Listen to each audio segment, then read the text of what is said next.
Hello and welcome to the official Owen Clausen November 2025 closet tour.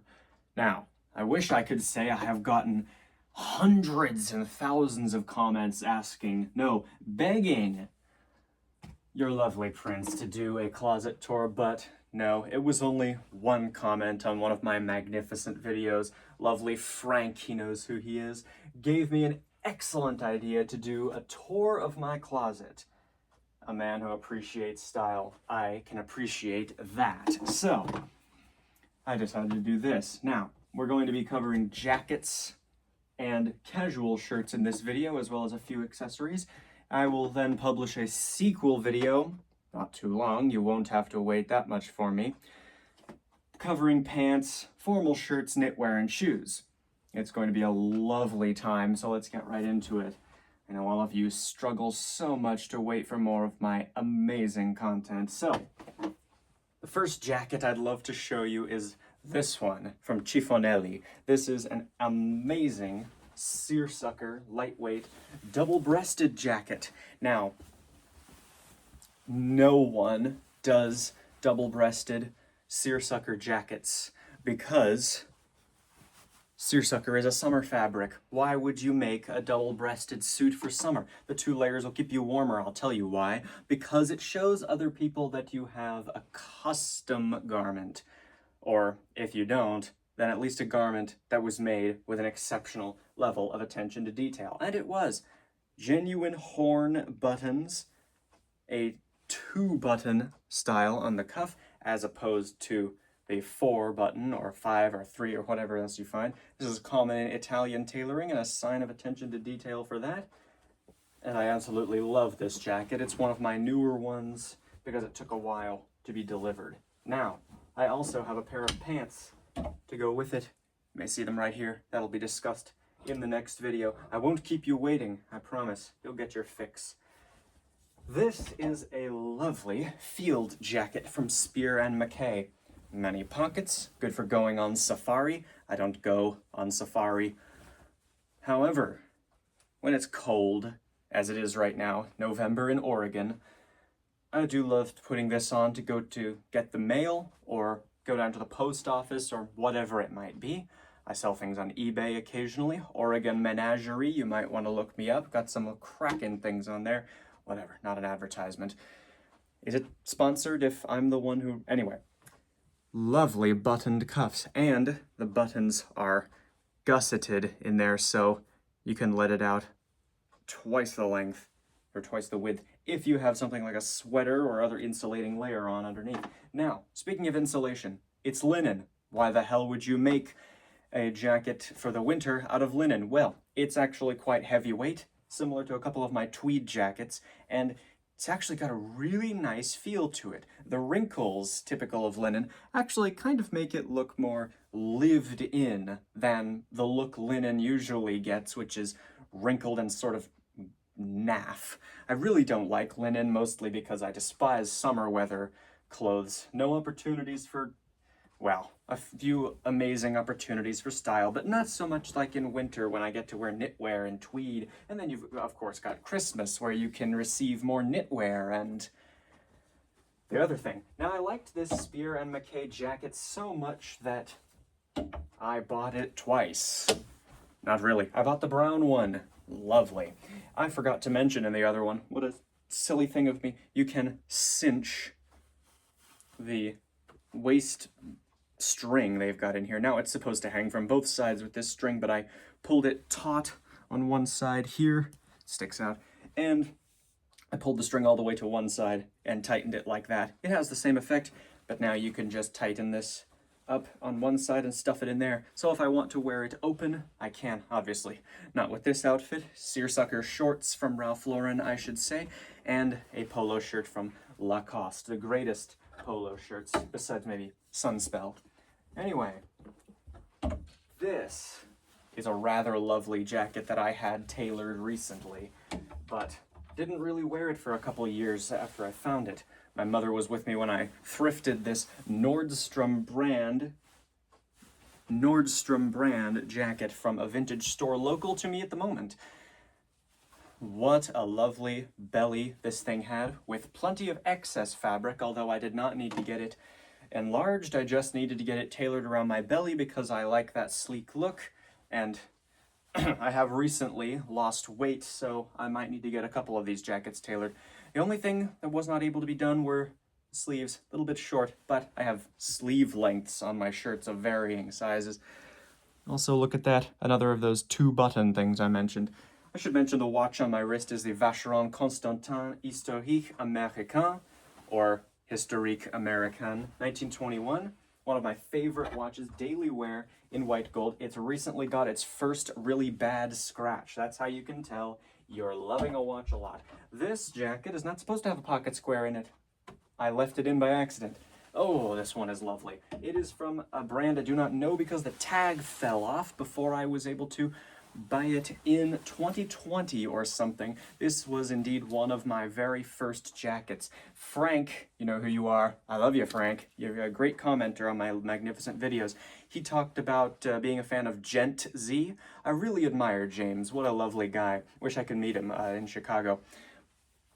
But unfortunately, I'm on the other side of the country, and he had a jacket that's similar to this with a similar story. One of his favorites, although his is from Hockerty, a brand from which I've never purchased, but quite interested in their field jackets, although, as you can imagine, I have enough of those for one winter. This jacket is so lovely. It's a completely unknown fabric. It feels like linen hopsack, but no wrinkles in there, no substantial ones anyway that would be indicative of linen. No idea what this thing is made from, but very nautical. I wear it on the boat all the time. Lovely gold buttons. I feel like an admiral in this. Also, if I stand on my tiptoes here, love those seersucker shorts. They're actually swim trunks, but you can tuck the string into the waistband and put the polo shirt down untucked. No one would ever notice. It is a bit long. I gotta get that shortened. Never have gone around to it though, because I don't wear it too frequently much anymore because it's getting into winter, but in spring and fall, what a wonderful jacket. I found this at a thrift store in Newport, Oregon. Now, I'd like to say something about this jacket. Let me tell you the story about this jacket. I've never gotten it tailored, and I feel really bad for 2 reasons about it. Number one, when we were in Newport, not in Newport, Rhode Island, I mean Newport, Oregon. Not nearly as exciting as Rhode Island. Oh, I do love Newport. What lovely restaurants. Anyway, I was at a Goodwill boutique, which, as you might know, is the higher end of Goodwill, and I did that thing when you're thrifting that you're not supposed to do. I decided I liked something and did not put it in the cart, so I left it on the rack like this. And another gentleman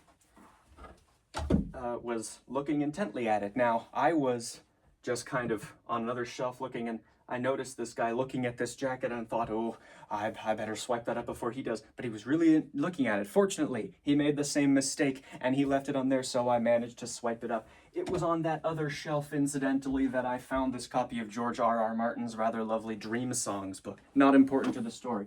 And when he turned around and saw it in my cart, he kind of said, gave a little chuckle. And then when I got back home, I felt, ooh, I kind of did take that out. That was kind of being a dick. So I feel bad that I've never gotten it tailored and thus have never worn it once since that trip to Newport. This is a rather lovely waistcoat that is part of a suit from Cifonelli, again, one of my favorite suit brands. This is such a lovely thing. Vibrant lining, and it's got the fabric on the back. Who the hell makes waistcoats like that? It's a more expensive and, in my opinion, more discerning way to produce waistcoats. This is a ridiculous black suit that I don't know why I keep in here. I keep it to bulk out the jackets, make them look nicer. It looks nice when it's a very large row of wooden hangers there. Not a plastic hanger in sight in here, by the way. No gentleman should be hanging his stuff on plastic. I'm not asking for Brazilian rosewood or Kirby Allison Hanger Project level hangers, but anyway, this is a black suit. I never wear it.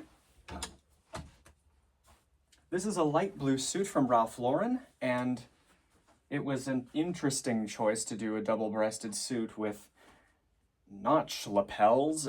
Don't know what Ralph was thinking. I've never met him, but I've been to the Ralph Lauren restaurant in Chicago. Maybe I'll see him there next time we go. This is a suit likewise from Ralph Lauren. It's a gray pinstripe suit that fits me rather well, actually. This was the suit I wore to the restaurant in Chicago, and this is the invitation to a friend's Christmas party to the Ralph Lauren restaurant in Chicago that I got, and I've kept that invitation all these years because it looks very nice and high quality Buckingham Palace paper. This is a jacket from Paisley and Gray, which is an exceedingly pretty cheap brand. I think they sell it at Men's Warehouse, but I got it on eBay for I think $22 or something. It's got this ridiculous camo lining with butterflies or something stupid like that. However, distinctly 50s style. I think I bought it for a Halloween costume or something, and then I decided I kind of liked it. It was my first peak lapel jacket, and also my first one with a ticket pocket. This is a navy waistcoat that goes with a pair of navy pants. Nothing much to say there. I don't wear it anymore. Another suit likewise from Ralph Lauren. This is in a kind of royal blue. Very nice sort of moleskin, lightweight fabric here. It's good for summer. This is a lightweight lightweight velvet dinner jacket. As you know, I'm a pianist, so when I am commissioned for hip, chic bars, sometimes, honestly, if you are a pianist and you want to play the piano in a place that has one, my local golf course restaurant has a Steinway, you can just ask the manager, can I play? And also, can I come in one evening and play with your permission? And I can get a tuxedo one. They always say yes, as long as you buy dinner afterwards. Make sure to buy dinner afterwards to thank them. This is the jacket that is the chiffonelli tweed jacket that goes with this waistcoat. Of course, I've got the pants up there, recently tailored. Oh my God, I love this jacket. 3 roll 2. There is no excuse, people, no excuse for buying, if you can help it, a 2-button jacket, because 3 roll 2. 1, 2, 3. 3 roll 2 jackets are inherently superior because sometimes you want the very prim, dressage frock. I used to do dressage in high school. Lovely. That's horse riding. And sometimes you want a dressage frock coat look with the very high buttoning point and the wide peaked lapels. Or sometimes you want the more casual 2-button. There's no excuse if you have a suit custom made to go with 2-button. Besides the fact I just like double-breasted jackets more anyway. Now, can you tell what my favorite suit brand is? This is another one from Ralph Lauren, and it's a rather also similarly lightweight semi-moleskin. It's got a slight luster to it. A little bit too much of a luster, and it fits well. I had it tailored, and it's rather a lovely suit. I can wear that to business meetings if I had a business job. I don't work, but if I wanted to go for a job interview, that would be a lovely jacket. Oh, I think we've covered all that. No, we haven't. This is a brown Tommy Hilfiger jacket. I got this at Macy's. I was dating a girl many years ago who had exquisite taste in perfume, not to mention men. And at this Macy's, from which I was buying her a bottle of Chanel something or other, I saw this Tommy Hilfiger jacket. Now, my shoehorn dangles from this little small nail I hammered in, and it's always there. It's a lovely place to keep a shoehorn. And I spotted this Tommy Hilfiger jacket, normally $400, and steeply marked down because it wouldn't fit anybody else, the store clerk said, to about $130. Naturally, I snapped it up, and I need to get it tailored because I've recently lost weight. However, I plan to do that next week, and I've even made the appointment. So, those are all of the jackets and waistcoats. Really a lovely collection. Now I'd like to talk to you about my hats. Pay no attention to the fact that there are 2 others on these little pegs, because this Stetson Whippet wool felt fedora is my only one. I love it so very much. I've even got some Bickmore, who make leather finishes, and leather balms, some Bickmore hat stiffener on it, so that it always stays with this Chicago tilt I've got. Yeah, see? Lovely, lovely. Now, do you remember how I said I don't work? Let me tell you a funny story about this hat from the place where I did work. I worked at the restaurant on my local golf course, the one with the Steinway, so naturally on my breaks I would be able to buy dinner with the tips. Lovely. And at one point this band booked the restaurant as a venue, and their gimmick, I suppose, there being a local Oregon band, was that they wore strange hats, and one of them was dressed as a Royal Canadian Mountain Police. You know, the men in red who ride on llamas or whatever they do. And this is the hat they wore, this man who played the bass guitar. And he left it behind at the restaurant, so 2 months or so later, I found this hat in the lost and found closet there, and I said, is anyone gonna take this hat? This is from those band people who played 2 months ago, and my manager said, oh, just take it. No one's gonna come back for that. And so I did, and now I have this lovely summer hat. It's pretty cheap. It's got literal sort of plastic stitching in there. I don't know if you can see that. And a black band, which is something I don't like, but yeah, it works. This is a boater hat from Christie's in London. They're a lovely hat brand. I've got a fedora on order from them, and that would have been really cool if I caught it then. And rather lovely, the hat band smells of this exquisitely sweet leather smell. A lovely look, isn't it? Now this, paired with this double-breasted jacket, is a distinctly great look. It makes me look like I went to Harrow School. Although I had other choices of colleges, Floreat, Etona. Now, here is my jewelry box, my box of many jewelries. Here is a pair of no-name monkey's fist knot cufflinks that are basically the only ones I ever wear. I store my cufflinks in this way, threaded together through their feet. A lovely pair. I am looking to invest in a pair of Fort Belvedere ones, the standard. Speaking of Fort Belvedere, if you saw my Christmas video, these are the cufflinks I got. These are useful for black tie. They're lovely oval, sterling silver with onyx in them. These are a pair of very cheap $12 Amazon cufflinks, my first cufflinks I ever bought. And they are not sapphire. They are base metal with a bit of glass in there, and I wore them basically for 2.5 years straight.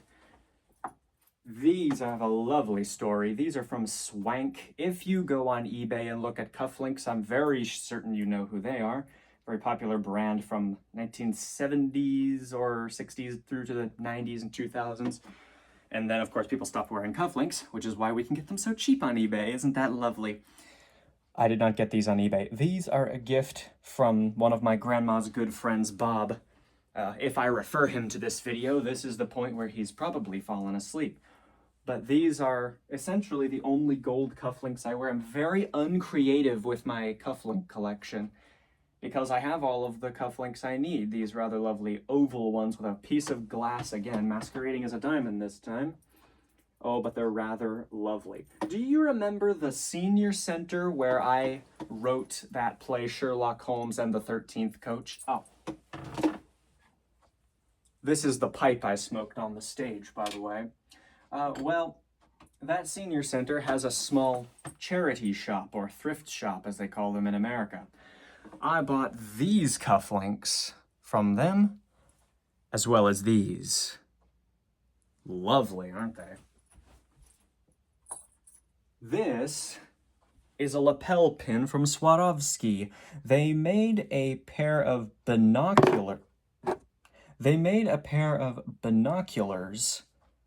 that I likewise got it on the Christmas video from last Christmas, and this was included in that. This is another one from that senior center. It is gold-plated. It is missing a piece of glass masquerading as a diamond for that head of an angel shape, and I wear it for Christmas dinner. lovely thing. In addition, I've got this gold tie clip and this gold tie clip. Haven't worn either of these for about 5 years on account of I don't wear tie clips. This, aw, sweet, is a Cartier ring that my grandmother gave to me. It only fits on my pinky because she is 88 years old and her fingers are so many succumbed twigs by this point. I think this went on her middle. This goes on my pinky. This ring was from my grandfather before he died of heart troubles.